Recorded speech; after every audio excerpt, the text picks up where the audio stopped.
Praise the Lord. Hallelujah. സ്തോത്രം സ്തോത്രം സ്തോത്രം സ്തോത്രം സ്തോത്രം സ്തോത്രം. കർത്താവിൻ്റെ അതിപരിശുദ്ധമായ തിരുനാമം ഈ അനുഗ്രഹിക്കപ്പെട്ട പ്രഭാതത്തിൽ വാഴ്ത്തപ്പെടുമാറാകട്ടെ. പ്രിയപ്പെട്ട ദൈവമക്കളെ, നമുക്ക് ഒരുമിച്ച് 2025 സെപ്റ്റംബർ മാസം 18-ാം തീയതി വ്യാഴാഴ്ച പ്രഭാതത്തിൽ കർത്താവിനെ ആരാധിക്കുവാനും സ്തുതിക്കുവാനും നമ്മുടെ സ്വർഗീയ പിതാവ് നമുക്ക് ഒരുക്കി തന്നിരിക്കുന്ന നല്ല സമയത്തിനായിട്ട് നമുക്ക് കർത്താവിന് സ്തോത്രം ചെയ്യാം. Hallelujah hallelujah hallelujah hallelujah. സ്തോത്രം സ്തോത്രം സ്തോത്രം സ്തോത്രം സ്തോത്രം. നമ്മുടെ കരങ്ങളൊക്കെ ഒന്ന് ഉയർത്തിപ്പിടിച്ചിട്ട് കർത്താവിനൊന്ന് മഹത്വം കരയറ്റുകയും കർത്താവിനൊന്ന് സ്തോത്രം പറഞ്ഞ് കർത്താവിനൊന്ന് നന്ദി പറഞ്ഞ്, കർത്താവെ അങ്ങേക്ക് നന്ദിയോടെ സ്തോത്രം, അങ്ങേക്ക് നന്ദിയോടെ സ്തോത്രം, അങ്ങേക്ക് നന്ദിയോടെ സ്തോത്രം. ഞങ്ങളോടുള്ള അങ്ങയുടെ സ്നേഹം ഓർക്കുമ്പോൾ ഞങ്ങൾ അങ്ങേക്ക് നന്ദി പറയുന്നു. Thank you Jesus. നന്ദിയോടെ സ്തോത്രം സ്തോത്രം സ്തോത്രം. ഞങ്ങളോടുള്ള ദയ ഓർക്കുമ്പോൾ നന്ദിയോടെ സ്തോത്രം സ്തോത്രം സ്തോത്രം സ്തോത്രം. അങ്ങയുടെ വിശ്വസ്തതയ്ക്കായിട്ട് സ്തോത്രം സ്തോത്രം സ്തോത്രം സ്തോത്രം. അങ്ങയുടെ കരുണയ്ക്കായിട്ട് സ്തോത്രം സ്തോത്രം സ്തോത്രം. അങ്ങയുടെ പുത്രനാം യേശു ക്രിസ്തുവിനെ ഞങ്ങളുടെ പാപത്തിൻ്റെ പരിഹാരമായി ഈ ഭൂമിയിലേക്ക് അയച്ച് ഞങ്ങളോടുള്ള സ്നേഹത്തെ വെളിപ്പെടുത്തിയ ദൈവകൃപയ്ക്കായിട്ട് സ്തോത്രം സ്തോത്രം സ്തോത്രം. യേശുവ, ഞങ്ങളങ്ങേ ആരാധിക്കുന്നു. അറക്കപ്പെട്ട കുഞ്ഞാടേ, ഞങ്ങളങ്ങേ ആരാധിക്കുന്നു. ഞങ്ങളെ രക്ഷിച്ച സ്നേഹമോർക്കുമ്പോൾ ഞങ്ങൾ അങ്ങേക്ക് നന്ദി പറയുന്നു. Thank you Jesus. നന്ദിയോടെ സ്തോത്രം. കഴിഞ്ഞ പകൽക്കാലം മുഴുവൻ കർത്താവെ അങ്ങ് ഞങ്ങളെ കാത്തു പരിപാലിച്ചല്ലോ, അതിനായിട്ട് സ്തോത്രം. കഴിഞ്ഞ പകൽക്കാലം കർത്താവിനാൽ സംരക്ഷിക്കപ്പെട്ട എല്ലാവരുടെയും കരങ്ങൾ ഉയർത്തി കർത്താവിന് സ്തോത്രം പറഞ്ഞാണ്ട് അവൻ അനർത്ഥങ്ങളിൽ നിന്ന് വിടുവിച്ചതിന് സ്തോത്രം. യാത്രകളിൽ കൂടെ ഇരുന്നതിന് സ്തോത്രം. വാഹനങ്ങളെ നിയന്ത്രിച്ചതിന് സ്തോത്രം. കഴിഞ്ഞ പകൽക്കാലം അത്ഭുതകരമായി യേശു ക്രിസ്തു മുഖാന്തരം ഞങ്ങളെ സൂക്ഷിച്ച പിതാവിന് നന്ദിയോടെ സ്തോത്രം, നന്ദിയോടെ സ്തോത്രം, നന്ദിയോടെ സ്തോത്രം. രാത്രികാലം നല്ല ഉറക്കം തന്നതിന് സ്തോത്രം. കർത്താവിൻ്റെ കൃപയാൽ ഞങ്ങൾ കിടന്നു ഉറങ്ങുവാൻ കർത്താവ് സഹായിച്ചു, അതിന് സ്തോത്രം സ്തോത്രം സ്തോത്രം. രാത്രിയിലെ ഭയത്തിൽ നിന്നും ഇരുട്ടിൽ സഞ്ചരിക്കുന്ന മഹാമാരിയിൽ നിന്നും അവൻ ഞങ്ങളെ വിടുവിച്ച ദൈവകൃപയ്ക്കായി സ്തോത്രം സ്തോത്രം സ്തോത്രം. ഈ പ്രഭാതത്തിൽ ഞങ്ങളെ ഉണർത്തിയതിനായിട്ട് സ്തോത്രം. ആരോഗ്യത്തോടെ സൗഖ്യത്തോടെ എഴുന്നേൽക്കുവാൻ അങ്ങ് ഞങ്ങൾക്ക് കൃപ തന്നതിന് സ്തോത്രം. ആമേൻ. കർത്താവെ, അങ്ങ് ഞങ്ങളെ എഴുന്നേൽപ്പിച്ചത്, അങ്ങ് എഴുന്നേൽപ്പിച്ചതിന് സ്തോത്രം സ്തോത്രം സ്തോത്രം സ്തോത്രം സ്തോത്രം. ഈ പകൽക്കാലം ക്രിസ്തയേശുവിൽ ഞങ്ങളെ ജയത്തോടെ നടത്തുന്ന ദൈവത്തിന് സ്തോത്രം. ഈ പകൽക്കാലം ക്രിസ്തയേശുവിൽ ഞങ്ങളെ ജയോത്സവമായി നടത്തുന്ന ദൈവത്തിന് സ്തോത്രം. ഒരനർത്ഥം ഞങ്ങൾക്ക് ഭവിക്കാതെ, ഒരു ബാധ ഞങ്ങളുടെ കൂടാരത്തിൽ കയറുവാൻ അനുവദിക്കാതെ, ഞങ്ങളുടെ സകല വഴികളിലും കാപ്പാൻ അങ്ങ് ദൂതന്മാരെ കൽപ്പിച്ചാക്കിയതിന് സ്തോത്രം. പകൽ സൂര്യനെങ്കിലും രാത്രി ചന്ദ്രനെങ്കിലും ഞങ്ങളെ ബാധിക്കുവാൻ അനുവദിക്കാതെ അങ്ങയുടെ ചിറകിൻ്റെ മറവിൽ ഞങ്ങളെ ഒളിപ്പിച്ചു വെച്ചിരിക്കുന്നതിനായിട്ട് സ്തോത്രം. ഇന്ന് പകൽക്കാലം ഞങ്ങൾക്ക് ആവശ്യമായ സകല നന്മകൾ യഹോവ ഈരേ ഞങ്ങൾക്ക് വേണ്ടി ഒരുക്കി വെച്ചിരിക്കുന്നതിനായിട്ട് സ്തോത്രം. ഞങ്ങളുടെ നല്ല ഇടയനായ കർത്താവ് ഇന്ന് പകൽക്കാലം ഞങ്ങളെ പച്ചയായ പുൽപ്പുറങ്ങളിൽ കടത്തുകയും സ്വസ്ഥതയുള്ള വെള്ളത്തിൻ്റെ രംഗത്തിലേക്ക് നടത്തുകയും ചെയ്യുന്നതിനായി സ്തോത്രം. അവൻ അങ്ങയുടെ ഉള്ളം കൈയിൽ ഞങ്ങളെ വരച്ചിരിക്കുന്നതിനായിട്ട് സ്തോത്രം. അങ്ങ് ഞങ്ങളെ കൈപിടിച്ച് നടത്തുന്നതിനായിട്ട് ഞങ്ങൾ അങ്ങേക്ക് സ്തോത്രം ചെയ്യുന്നു, സ്തോത്രം ചെയ്യുന്നു, സ്തോത്രം ചെയ്യുന്നു. അങ്ങ് നല്ലവനാകുന്നു, അങ്ങയുടെ ദയ ഇന്നും എന്നേക്കുമുള്ളതാകുന്നു. ഹല്ലേലൂയ. Thank you Jesus. നന്ദിയോടെ സ്തോത്രം, നന്ദിയോടെ സ്തോത്രം, നന്ദിയോടെ സ്തോത്രം. ഹല്ലേലൂയ. നന്ദിയോടെ സ്തോത്രം. സങ്കീർത്തനക്കാരൻ ഇങ്ങനെ പറയുന്നത്, 105-ാം സങ്കീർത്തനം: യഹോവയ്ക്ക് സ്തോത്രം ചെയ്യുവീൻ, തന്നാമത്തെ വിളിച്ചപേക്ഷിപ്പീൻ, അവൻ്റെ കർത്താവിൻ്റെ പ്രവൃത്തികളെ ജാതികളുടെ ഇടയിൽ അറിയിപ്പീൻ. കർത്താവിന് പാടുവീൻ, കർത്താവിന് കീർത്തനം പാടുവീൻ, കർത്താവിൻ്റെ സകല അത്ഭുതങ്ങളെക്കുറിച്ചും സംസാരിപ്പീൻ. ഇന്ന് പകൽക്കാലം കർത്താവ് ചെയ്ത അത്ഭുതങ്ങളെക്കുറിച്ച് സംസാരിപ്പാൻ നമുക്ക് ഇടവരട്ടെ. നമുക്ക് പ്രാർത്ഥിക്കാം. പിതാവേ, യേശു ക്രിസ്തുവിൻ്റെ നാമത്തിൽ ഞങ്ങൾ ഈ പ്രഭാതത്തിൽ ഒരുമിച്ച് പ്രാർത്ഥിക്കുന്നു. ഈ ശബ്ദം കേൾക്കുന്ന എല്ലാവരെയും യേശുവിൻ്റെ നാമത്തിൽ അനുഗ്രഹിക്കുന്നു. യേശു ക്രിസ്തുവിൻ്റെ രക്തത്താൽ എല്ലാവരെയും മുദ്ര വെച്ച് പ്രാർത്ഥിക്കുന്നു. ഇന്നിവരെല്ലാവരും പരിശുദ്ധാത്മാവിൽ നിറയട്ടെ. ആത്മാവിൻ്റെ ശക്തി അവരുടെ മേൽ നിറഞ്ഞു കവിയട്ടെ. ഒരു പുതിയ ലെവലിലേക്ക് യേശുവിൻ്റെ നാമത്തിൽ ഇന്ന് ഈ ശബ്ദം കേൾക്കുന്ന എല്ലാവരും മാറുന്നതിനായിട്ട് സ്തോത്രം. അവൻ യേശുവിൻ്റെ നാമത്തിൽ ഇവർക്ക് അഭിവൃദ്ധി ഉണ്ടാകട്ടെ. യേശുവിൻ്റെ നാമത്തിൽ ഇവർക്ക് സന്തോഷമുണ്ടാകട്ടെ. യേശുവിൻ്റെ നാമത്തിൽ ഇവർക്ക് സമാധാനമുണ്ടാകട്ടെ. ഇവർ ചെയ്യുന്നതൊക്കെയും സാധിക്കട്ടെ.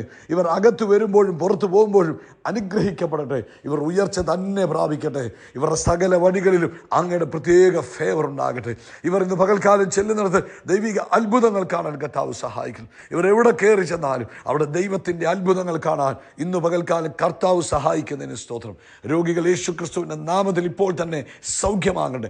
എല്ലാ ശാരീരിക അസ്വസ്ഥതകളും യേശുവിൻ്റെ നാമത്തിൽ മാറി നിന്റെ കുഞ്ഞുങ്ങൾ ആരോഗ്യമുള്ളവരായി തീരട്ടെ.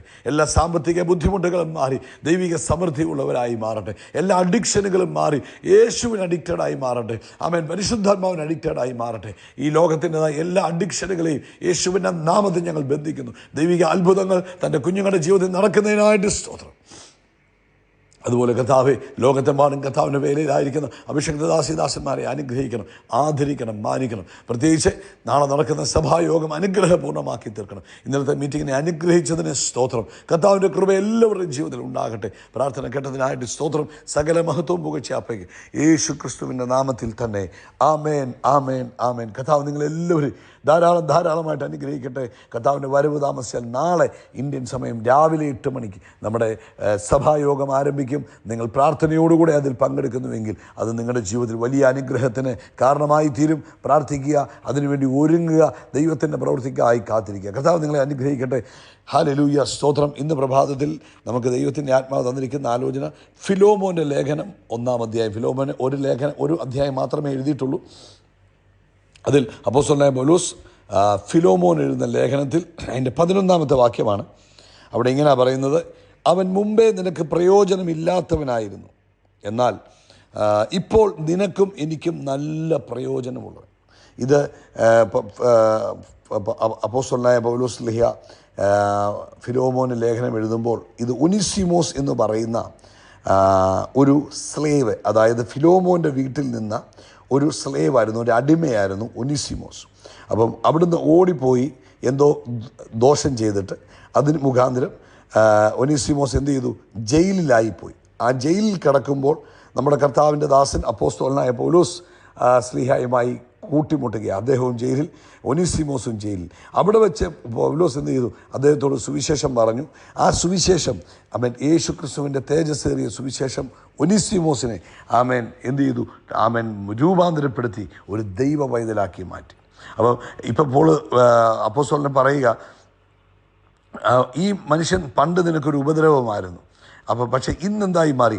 അവൻ പ്രയോജനമുള്ളവനായി മാറി. ഒനീസിമോസ് എന്ന വാക്കിൻ്റെ അർത്ഥം തന്നെ യൂസ്ഫുൾ ഓർ പ്രോഫിറ്റബിൾ എന്നാണ്. പക്ഷേ ഒനീസിമോസ് നേരത്തെ എന്തല്ലായിരുന്നു? യജമാനന് പ്രയോജനമില്ലാത്തവനായിരുന്നു, ഒരു ഗുണവുമില്ലാത്തവനായിരുന്നു, തൻ്റെ പേരിന് നേരെ ഓപ്പോസിറ്റ് ജീവിതം നയിച്ചുകൊണ്ടിരുന്ന.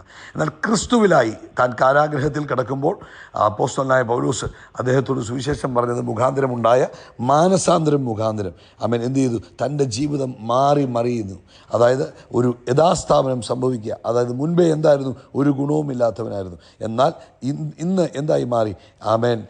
പ്രയോജനമുള്ളവനായി തീർന്നു. നമുക്കറിയാം, അപ്പോസ്തലനായ പൗലോസ് ആദ്യം സഭയെ ഉപദ്രവിക്കുന്നവനായിരുന്നു, സഭയ്ക്ക് വിരോധമായി പ്രവർത്തിച്ചു കൊണ്ടിരുന്ന, ദോഷം ചെയ്തുകൊണ്ടിരുന്നവന്. എന്നാൽ ആ മനുഷ്യനെ എന്താക്കി മാറ്റി? ഒരു വലിയ അപ്പോസ്തലനാക്കി യേശു ക്രിസ്തു മുഖാന്തരം മാറുവാനിട വന്നു. ഇതാണ് നമ്മുടെ ജീവിതത്തിലും. നമ്മൾ യേശുവിലായി കഴിയുമ്പോൾ, മുൻപേ നമ്മൾ പ്രയോജനമില്ലാത്തവരായിരുന്നു, മുൻപേ നമ്മളെ കൊണ്ട് ആർക്കും ഒരു ഗുണമില്ലാത്തവരായിരുന്നു. എന്നാൽ യേശു ക്രിസ്തുവിലാകുന്നതോടുകൂടെ നമ്മൾ ആരായി മാറുക? നമ്മൾ പ്രയോജനമുള്ളവനായി മാറുകയാണ് ചെയ്യുന്നത്. ജോൺ ന്യൂട്ടൺ എന്ന് പറയുന്ന ഒരു അടിമ കച്ചവടക്കാരനുണ്ടായിരുന്നു. അദ്ദേഹത്തെ ഒരു ഗുണവുമില്ല, ദൈവരാജ്യത്തിൽ ഒരു പ്രയോജനവുമില്ലാത്ത ഒരു മനുഷ്യനായിട്ടായിരുന്നു എല്ലാവരും കണ്ടിരുന്നത്. എന്നാൽ യേശുവുമായിട്ടുള്ള ആ കണ്ടുമുട്ടൽ ഉണ്ടായതോടുകൂടെ അദ്ദേഹം കർത്താവിൻ്റെ ഒരു ശുശ്രൂഷകനായി മാറി. അദ്ദേഹമാണ് അമേസിംഗ് ഗ്രേസ് എന്ന ബുക്ക് എഴുതുവാൻ, അല്ലെങ്കിൽ ആ പാട്ട് എഴുതുവാൻ കാരണമായത്. അമേസിംഗ് ഗ്രേസ് എന്നുള്ള പാട്ട് എഴുതിയത് ഈ ജോൺ ന്യൂട്ടൺ എന്ന് പറയുന്ന അഭിഷക്തന്. അപ്പം എന്താ സംഭവിക്കുന്നത്? യേശു ക്രിസ്തുവിലാകുമ്പോൾ നമ്മുടെ ലൈഫ് മാറുകയാണ്. ഒനീസിമോസ് പ്രയോജനമില്ലാത്തവനായിരുന്നു, യജമാനന് ഗുണമില്ലാത്തവൻ, ഓടിപ്പോയി ജയിലിലായവൻ. എന്നാൽ യേശുവുമായിട്ട് ബന്ധം വന്നപ്പോൾ പൗലോസ് അദ്ദേഹത്തെക്കുറിച്ച് പറയാം, മുൻപേ അവൻ പ്രയോജനമില്ലാത്തവനായിരുന്നു, എന്നാൽ ഇപ്പോൾ അവൻ ആരായി? പ്രയോജനമുള്ളവനായി മാറി. ഇന്ന് യേശു ക്രിസ്തുവിലായിരിക്കുന്ന ഞാനും നിങ്ങളും ഫ്രൂട്ട്ഫുള്ളാണ്, നമ്മൾ പ്രയോജനമുള്ളവരാണ്. കാരണം യേശു നമ്മുടെ അകത്തേക്ക് വന്നു. ഇന്ന് നിങ്ങൾ എവിടെ ചെന്നാലും നിങ്ങൾ ഫ്രൂട്ട്ഫുള്ളായി മാറും. അത് നമുക്ക് ആ ഒരു വ്യത്യാസം നമ്മളങ്ങ് വിശ്വസിക്കണം. നമ്മുടെ ഉള്ളിൽ ആദ്യമേ നമ്മൾ വിശ്വസിക്കണം, ഞാൻ മുൻപേ കഴിവില്ലാത്തവനായിരുന്നു, മുമ്പേ അറിവില്ലാത്തവനായിരുന്നു, മുമ്പേ എനിക്ക് ജ്ഞാനമില്ലായിരുന്നു, മണ്ടത്തരങ്ങൾ ചെയ്തുകൊണ്ട് നടന്നവനാ. എന്നാൽ ഇന്ന് ഞാൻ യേശു ക്രിസ്തുവിലായപ്പോൾ എൻ്റെ ഉള്ളത്തിൽ ആര് വന്നു? യേശു വന്നു. സർവ്വജ്ഞാനിയായ യേശു എൻ്റെ അകത്തേക്ക് ഇറങ്ങി വന്നതുകൊണ്ട് എന്ത് ചെയ്യണം? ഇന്ന് നമ്മൾ തന്നെ വിശ്വസിക്കണം, ഞാൻ എല്ലാത്തിനും പ്രയോജനം, ഞാൻ ജോലിയിൽ അനുഗ്രഹിക്കപ്പെടും, ഞാൻ കുടുംബജീവിതത്തിൽ അനുഗ്രഹിക്കപ്പെടും, എല്ലായിടത്തും എനിക്ക് പ്രയോജനം ഫ്രൂട്ട്ഫുൾ ആകാൻ കഴിയും, പ്രയോജനപ്രദമാകാൻ കഴിയും. മുൻപേ അങ്ങനെ ആയിരുന്നെങ്കിലും ഇന്ന് അങ്ങനെയല്ല. ഒനീസിമോസിനെ കുറിച്ചുള്ള സാക്ഷ്യം അതല്ലേ? അതുപോലെ തന്നെ ദൈവത്തിൻ്റെ ദിവസവും പരിശുദ്ധാത്മാവ് നമ്മളെ വീണ്ടും വീണ്ടും രൂപാന്തരപ്പെടുത്തിക്കൊണ്ടിരിക്കും, ക്രിസ്തുവിനോട് അനുരൂപപ്പെടുത്തിക്കൊണ്ടിരിക്കും. അതിന് നമ്മൾ ഏൽപ്പിച്ചു കൊടുക്കണം. ഹല്ലേലൂയ. എവിടെയാണോ അവിടെ നമ്മൾ ശുശ്രൂഷിക്കുന്നവരായിത്തീരണം. അവിടെ ദൈവപ്രവൃത്തി ചെയ്യണം. പോളിനെ സംബന്ധിച്ച് പറഞ്ഞാൽ അദ്ദേഹം പറയുന്നത് പൗലോസിനെ കാരാഗ്രഹത്തിനകത്ത് ഈ ഒനീസിമോസ് ശുശ്രൂഷിക്കാൻ തുടങ്ങി. കാരാഗ്രഹത്തിനകത്ത് പൗലോസിന് ഒനീസിമോസ് ഒരു അനുഗ്രഹമായി തീർന്നു. അപ്പം നമ്മളെ ദൈവം എവിടെയാക്കി വെച്ചു? സ്കൂളിലാണോ, കോളേജുകളിലാണോ, യൂണിവേഴ്സിറ്റികളിലാണോ, ഓഫീസുകളിലാണോ, ഹോസ്പിറ്റലുകളിലാണോ, വീടുകളിലാണോ, നിങ്ങൾ എവിടെ നിൽക്കുന്നു, നിങ്ങളൊരു കച്ചവടക്കാരാണോ, എല്ലായിടത്തും നിങ്ങൾ എന്തായി തീരണം? നിങ്ങൾ അനുഗ്രഹമായി തീരണം. അവിടെ നിങ്ങൾ യേശു ക്രിസ്തുവിലൂടെ മറ്റുള്ളവരെ അനുഗ്രഹിക്കാൻ തുടങ്ങുമ്പോൾ, യേശു ക്രിസ്തുവിലൂടെ അനുഗ്രഹിക്കാൻ തുടങ്ങുമ്പോൾ നിങ്ങൾ ആരായി മാറും? ഫ്രൂട്ട്ഫുള്ളായി മാറും. അതുപോലെ തന്നെ ദൈവത്തിൻ്റെ കണ്ണിലൂടെ നമ്മൾ മറ്റുള്ളവരെ കാണുന്നു. ഒനീസിമോസിനെ വേണേൽ പൗലൂസിനെ ഇവൻ കള്ളനായിരുന്നു, ഇവനെ ഫിലിമോൻ്റെ വീട്ടിൽ നിന്ന് ഇന്ന പ്രവൃത്തികൾ ചെയ്തു, എന്നാ കുറ്റകൃത്യം ചെയ്ത് നമുക്കറിയത്തില്ല, ഇന്നത് ചെയ്തിട്ടുണ്ടെന്ന് വേണേൽ ആ കണ്ണിൽക്ക് വേണേൽ കാണാമായിരുന്നു. പൗലൂസ് അങ്ങനെ കണ്ടില്ല. പൗലൂസ് യേശുവിൻ്റെ കണ്ണിലൂടെ നോക്കി. യേശുവിൻ്റെ കണ്ണിലൂടെ നോക്കിയപ്പോൾ ഒനീസിമോസിനെ യേശുവിൻ്റെ സുവിശേഷം അറിയിക്കുവാനും യേശുവിന് പ്രയോജനമുള്ളവനാക്കി ഒനീസിമോസിനെ മാറ്റുവാനും പറ്റി. നമ്മളൊക്കെ എന്നാ ചെയ്തത്? നമ്മൾ പറയും, അവനെ നമുക്കറിയല്ലോ, അല്ലെങ്കിൽ അവളെ നമുക്കറിയല്ലോ, അവൾ അങ്ങനല്ലേ ഇങ്ങനല്ലേ. അങ്ങനല്ല. നമ്മളൊരു പുതിയ ആളിനെ, ഒരു വ്യക്തിയെ കാണുമ്പോൾ അവരെ യേശു കാണുന്നത് പോലെ കാണണം. നമ്മുടെ കണ്ണ് ദൈവത്തിൻ്റെ കണ്ണായി മാറണം. അങ്ങനെ വരുമ്പോൾ നമുക്ക് ആളിനെ പ്രയോജനപ്രദമാക്കി മാറ്റുവാനും കഴിയും. നമ്മളും പ്രയോജനപ്രദമായി മാറും. അതുകൊണ്ട് ഇന്ന് യേശു ക്രിസ്തുവിലായ നിങ്ങളുടെ ജീവിതം ഒരിക്കലും വേസ്റ്റഡ് ലൈഫ് അല്ല, അല്ലെങ്കിൽ നഷ്ടമായി പോയ ജീവിതമല്ല. യേശു ക്രിസ്തുവിൽ നിങ്ങളായതോടുകൂടെ നിങ്ങളുടെ പഴയ പരാജയങ്ങൾ മാറി. നിങ്ങൾ ഇനി പഴയ കാര്യത്തിലല്ല നിങ്ങളെ ഡിഫൈൻ ചെയ്യുന്നത്, അല്ലെങ്കിൽ നിങ്ങൾ അറിയപ്പെടുന്നത്. ഒനീസിമോസ് പണ്ട് കള്ളനായിരുന്നു, പണ്ട് വീട്ടിൽ നിന്ന് ഓടിപ്പോയവനായിരുന്നു, കാരാഗ്രഹത്തിൽ കിടന്നവനായിരുന്നു. എന്നാൽ പൗലോസ് പറയും, ഇപ്പം അങ്ങനല്ല, എനിക്കും നിനക്കും പ്രയോജനമുള്ളവനാണ്. എനിക്ക് അവനെ കാരാഗ്രഹത്തിൽ തന്നെ എൻ്റെ കൂടെ നിർത്തണമെന്ന് ആഗ്രഹമുണ്ട്, പക്ഷേ നിനക്ക് അവൻ പ്രയോജനമുള്ളവനായി തീരുവാൻ ഞാൻ അവനെ അയക്കുക, നീ അവനെ കൈക്കൊള്ളണമെന്ന് പറയുക. അപ്പം എന്താ ചെയ്യുന്നത്? നമ്മളോട് കർത്താവിൻ്റെ ആത്മാവ് പറയുന്നു, നമുക്കൊരു പുതിയ നാമം കിട്ടിയിരിക്കുക.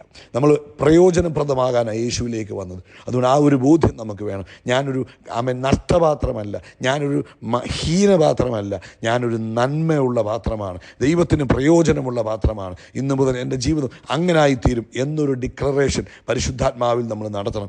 വിശ്വസിക്കണം, ഞാൻ യേശുവിലായതോടുകൂടെ എൻ്റെ ജീവിതം മാറി മറിഞ്ഞു, ഇനി ഞാൻ പഴയ ആളല്ല, ഞാൻ പുതിയ ആളാണ്. അങ്ങനൊരു വിശ്വാസത്തോടു കൂടെ ജീവിക്കണം. കർത്താവ് നിങ്ങളെ അനുഗ്രഹിക്കട്ടെ. നമുക്കൊന്ന് പ്രാർത്ഥിക്കാം. കർത്താവേ, ഞങ്ങൾ യേശു ക്രിസ്തുവിൻ്റെ നാമത്തിൽ അങ്ങേക്ക് നന്ദി പറയുന്നു. ഞങ്ങളെ രൂപാന്തരപ്പെടുത്തിയ അങ്ങയുടെ സ്നേഹത്തിനായിട്ട് സ്തോത്രം. പ്രയോജനമില്ലാതിരുന്ന ഞങ്ങളെ പ്രയോജനപ്രദമാക്കി തീർത്ത അങ്ങയുടെ കൃപകൾക്കായിട്ട് സ്തോത്രം. കർത്താവേ, ദിവസവും ഞങ്ങളെ രൂപാന്തരപ്പെടുത്തിയാട്ടെ. അങ്ങേക്ക് കൂടുതൽ പ്രയോജനപ്പെടുവാൻ, മറ്റുള്ളവരെ അനുഗ്രഹിക്കുവാൻ, മറ്റുള്ളവരെ അങ്ങയുടെ കണ്ണിലൂടെ കാണുവാൻ, മറ്റുള്ളവരെ സ്നേഹിക്കുവാൻ ഞങ്ങളെ കൂടുതൽ പ്രയോജനപ്പെടുത്തിയാട്ടെ, ഞങ്ങളെ കൂടുതൽ രൂപാന്തരപ്പെടുത്തിയാട്ടെ. പ്രാർത്ഥന കേട്ടതിനായി സ്തോത്രം. യേശുവിൻ നാമത്തിൽ തന്നെ ആമേൻ, ആമേൻ, ആമേൻ, ആമേൻ. യേശു ക്രിസ്തുവിൻ്റെ നാമത്തിൽ നമ്മൾ ആകാശത്തിലെ നക്ഷത്രങ്ങൾ പോലെ, കടൽക്കരയിലെ മണൽത്തരി പോലെ അത്യന്തം വർദ്ധിച്ചു വരും. We are blessed, we are really blessed, we are permanently blessed and highly favored. God bless you. God bless you. God bless you.